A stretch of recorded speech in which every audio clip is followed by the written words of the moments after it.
La justice française ouvre une enquête préliminaire contre X pour crime contre l'humanité perpétré par le régime syrien de Bachar el-Assad. Gilbert Chevalier, expliquez-nous cette notion de crime contre l'humanité. Meurtre, extermination, esclavage, déportation de population, torture, viol, esclavage sexuel, prostitution forcée, grossesse forcée, persécution de tout groupe identifiable pour des motifs d'ordre politique, racial, ethnique, religieux, crime d'apartheid.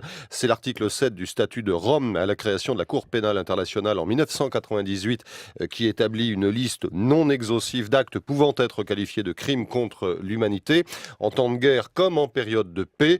Mais même avec cette liste, la notion de crime contre l'humanité reste plutôt complexe. Certains juristes considèrent d'ailleurs que cette définition n'est pas suffisamment précise, spécifique.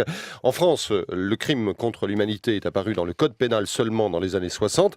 C'est aujourd'hui l'article 212.1 qui le définit.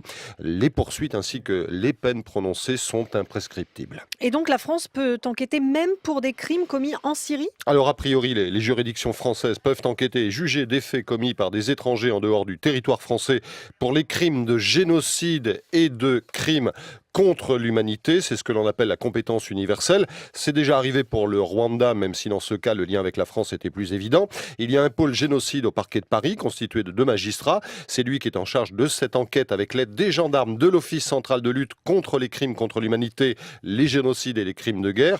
Pour ces crimes, les poursuites sont évidemment compliquées entre le droit international et les droits nationaux. La Cour pénale internationale est le principal tribunal permanent chargé de sanctionner ces crimes depuis l'adoption de la Convention de Rome, mais elle est prévue pour compléter les systèmes judiciaires nationaux. Elle ne peut exercer sa compétence que lorsque les juridictions nationales n'ont pas la volonté ou la compétence pour juger de tels crimes. De quand date cette notion de crime contre l'humanité ? Alors ce concept apparaît pour la première fois en 1945 pour le tribunal militaire de Nuremberg pour juger les responsables des atrocités nazies.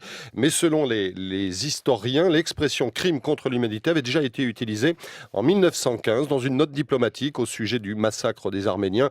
Mais globalement, cette notion n'a été conceptualisée et juridiquement définie qu'en 1945. Merci Gilbert.